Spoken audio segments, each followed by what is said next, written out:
Hi అండి, అందరికీ నమస్కారం. Welcome to my channel. ఈ వీడియోలో ఏపీ ప్రభుత్వ ఉద్యోగ సంఘాలతో సీఎం ముఖ్యమంత్రి చంద్రబాబు నాయుడు గారు భేటీ, తీపి కబురు విడుదల, 5 శుభవార్తలు విడుదల. దీనికి సంబంధించిన పూర్తి తాజా సమాచారాన్ని వీడియోలో తెలుసుకుందాము. వీడియో అయితే ఎక్కడ కానీ స్కిప్ చేయకుండా ఎండ్ వరకు చూసేటప్పుడే ఇన్ఫర్మేషన్ పూర్తిగా అర్థమవుతుంది. అలాగే వీడియో చూస్తున్న ప్రతి ఒక్కరు వీడియోకి అయితే లైక్ చేయండి ఫ్రెండ్స్. ఈ వీడియోని తోటి ఉద్యోగ పెన్షన్ మిత్రులతో అయితే షేర్ చేయండి.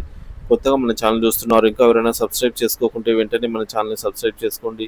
దీని ద్వారా నేను చేసే లేటెస్ట్ వీడియోస్ అన్ని మీ వరకు రీచ్ అవుతాయి.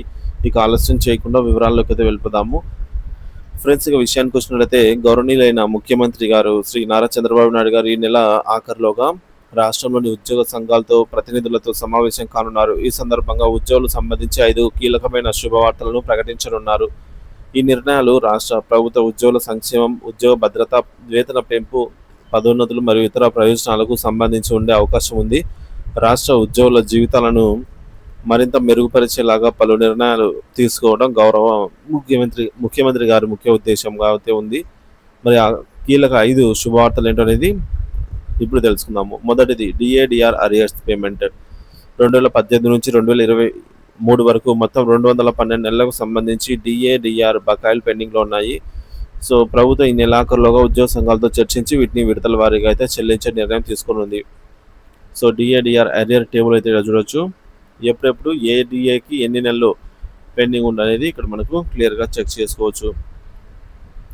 ప్రస్తుత ఆర్థిక పరిస్థితులను దృష్టిలో ఉంచుకొని ప్రభుత్వం ఒకేసారి కాకుండా విడతల వారీగా బకాయిలను విడుదల చేయనుంది. ఇందుకోసం ప్రతి నెల 4 నుంచి 5 వేల కోట్ల రూపాయలను కేటాయించే అవకాశం అయితే ఉంది. జూలై 1, 2018 నుంచి జూలై 1, 2023 వరకు డిఏ అరియర్ టేబుల్ అయితే ఇక్కడ చూడొచ్చు. సో 20,000 బేసిక్ పే ఉన్న వారికి మొత్తం డిఏ అరియర్ రూపంలో రావాల్సిన అమౌంట్ 1,54,000. అదే 40,000 బేసిక్ పే వారికి 3,08,000. అదే 50,000 బేసిక్ పే వారికి 3,85,000. 80,000 బేసిక్ పే వారికి 6,17,000. అదే 1,05,000 బేసిక్ పే వారికి 8,10,000. ఈ విధంగా బేసిక్ పే పెరిగే కొద్దీ రావాల్సిన డిఏడిఆర్ అమౌంట్ అనేది కూడా అదే స్థాయిలో పెరుగుతూ ఉంటుందన్నమాట. సో ఈ ప్రభుత్వం ఒకేసారి మొత్తం చెల్లించకుండా, అంటే ఒకేసారి లక్షలు చెల్లించకుండా తక్కువ మొత్తాల్లో ఎక్కువ విడతలుగా అయితే చెల్లించనుంది. ఉద్యోగ సంఘాలతో చర్చించి తుది షెడ్యూల్ ప్రకటించనుంది. 2024 మరియు 25 సంవత్సరాల్లో కొత్తగా ప్రకటించాల్సిన 3 డిఏలు ఇంకా పెండింగ్లోనే ఉన్నాయి. కొత్తగా పెండింగ్లో ఉన్న డిఏలను కూడా ఈ బకాయిలలో కలుపుతారు. ప్రభుత్వం ఎన్నికల ప్రచారంలో ఇచ్చిన హామీ మేరకు అన్ని బకాయిలను 5 సంవత్సరాల్లోగా పూర్తిగా చెల్లించేందుకు ప్రణాళికలు సిద్ధం చేస్తున్నది. ప్రస్తుతం ప్రభుత్వ ఉద్యోగులు, పెన్షనర్లు మొత్తం డిఏ మరియు డిఆర్ రూపంలో 25,000 కోట్ల రూపాయలకు పైగా బకాయిలు కట్టాల్సిన పరిస్థితి ఉంది. అయితే వీటిని విడతల వారీగా చెల్లించేందుకు ప్రభుత్వం చర్యలు తీసుకుంటోంది. కూటమి ప్రభుత్వం అధికారంలో ఉన్న ఈ 5 సంవత్సరాల కాలంలో మొత్తం బకాయిలను పూర్తిగా చెల్లించాలని అయితే లక్ష్యంగా పెట్టుకుంది. ఇకపోతే రెండోది 12వ పిఆర్సీ అప్డేట్. ఏపీ ఉద్యోగులు మరియు ఉపాధ్యాయులు మరియు పెన్షనర్లకు 12వ పిఆర్సీ, డిఏ, డిఆర్, ఐఆర్పై తాజా సమాచారము కదలిక మొదలైంది. ఏపీ ఉద్యోగులకి గుడ్ న్యూస్. ఆంధ్రప్రదేశ్ ఉద్యోగులకు ప్రభుత్వం శుభార్త తెలిపింది. ఉద్యోగులకు ఇచ్చిన హామీ మేరకు నెరవేర్చేందుకు కసరత్తులు ప్రారంభించింది.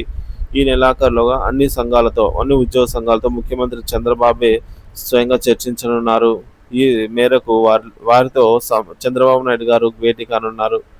12వ పిఆర్సీ అమలు జరిగితే లాభాలేంటి, ఉద్యోగులకు మా పెన్షనర్లకు లాభాలు అన్న విషయాన్ని ఏంటి అని చూసుకున్నట్లయితే, so fitment new basic pay అనేది వస్తుందన్నమాట. అంటే మనకు ఓల్డ్ బేసిక్ పే కంటే ఎక్కువ అమౌంట్ రావడం జరుగుతుంది.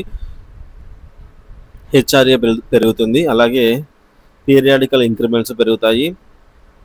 ఇకపోతే పెన్షన్లకు అడిషనల్ క్వాంటమ్ ఆఫ్ పెన్షన్ కూడా కొత్త బేసిక్ ఆధారంగా ఇస్తారు.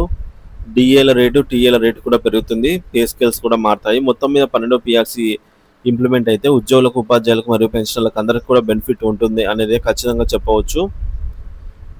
ఇకపోతే ఐఆర్ అప్డేట్ అండి. కూటమి ప్రభుత్వం వచ్చిన వెంటనే ఐఆర్ ప్రకటిస్తామని కూటమి ప్రభుత్వం మేనిఫెస్టోలో పేర్కొందనమాట. ఉద్యోగ పెన్షన్లు 30% తగ్గకుండా ఐఆర్ అయితే ఆశిస్తున్నారు. మరి ఉద్యోగులకు మధ్యంతర వృత్తి ప్రకటించాలి అంటే, సో ఇక్కడ చూడొచ్చు 30% ఐఆర్ ఇచ్చినట్లయితే వారి బేసిక్లో 30% మనకు ఐఆర్ రూపంలో అయితే యాడ్ అవుతుందన్నమాట బేసిక్ పేలో. సో మనకు చూసుకోవచ్చు 30% అంటే రూ. 1,00,000 బేసిక్ పే వారికి 30,000 అదనంగా అయితే రావడం జరుగుతుంది. 10,000 వారికి 3,000, 20,000 వారికి 6,000 ఇట్లా అయితే రావడం జరుగుతుంది. టేబుల్ అయితే చెక్ చేయొచ్చు. ఇకపోతే పెండింగ్ బిల్ పేమెంట్ స్టేటస్ 11వ పీఆర్సీ బకాయిలు 2018 నుంచి పెండింగ్‌లో ఉన్న డీఏ బకాయిలు చెల్లించేలాగా చూడాలి. ఈహెచ్ఎస్ ద్వారా క్యాష్‌లెస్ ట్రీట్మెంట్ అందేలాగా చూడాలి. 12వ పీఆర్సీ కమిషన్‌ను వెంటనే నియమించాలి. కూటమి ప్రభుత్వం ఇచ్చిన హామీ మేరకు ఐఆర్‌ను వెంటనే ప్రకటించాలని కోరుతున్నారు. రిటైర్మెంట్ బెనిఫిట్స్ బకాయిలను వెంటనే చెల్లించాలి. బహుళ సంఘాల్లో సభ్యత్వాన్ని ప్రభుత్వమే రద్దు చేయాలి. అన్ని జిల్లా హెడ్ క్వార్టర్స్‌కు 16% హెచ్ఆర్ఏ ప్రకటిస్తూ ఉత్తర్వులు విడుదల చేయాలి.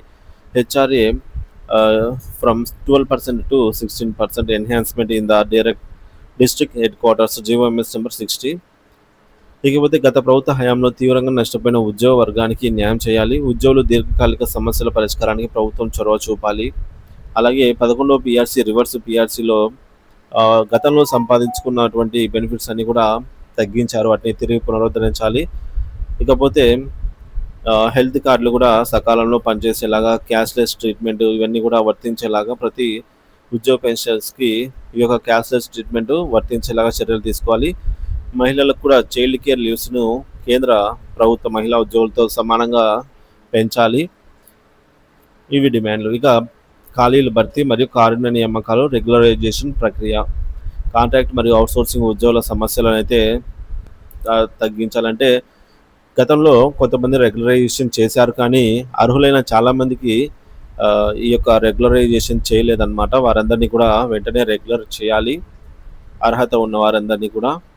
ఇకపోతే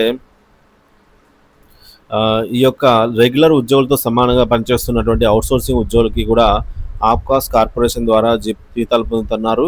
ఇక ఆప్కాస్‌లో లేకుండా సుమారుగా 1,00,000 మంది ఉద్యోగులు కాంట్రాక్ట్ ద్వారా జీతాలు పొందుతూ మోసపోతున్నారు. సో వీరందరినీ కూడా ఉద్యోగ భద్రత అయితే కల్పించాలి.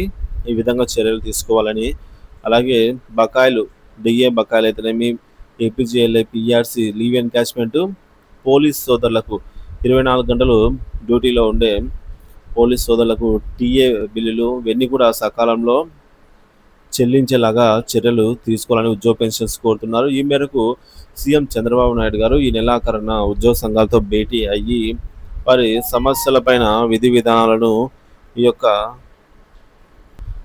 విధానాలను రూపొందించి ఉద్యోగ పెన్షనర్స్‌కి సంబంధించినటువంటి ఆర్థిక మరియు ఆర్థికేతర సమస్యలను త్వరితగతిన ఒక్కొక్కటిగా కూటమి ప్రభుత్వం అధికారంలోకి వచ్చిన వెంటనే ఐఆర్ ఇస్తామని చెప్పింది. అలాగే ఓపీఎస్‌ని పునరుద్ధరిస్తాము. గరిష్టంగా 1 సంవత్సరం కాలం గడువు కోరిన ప్రభుత్వము.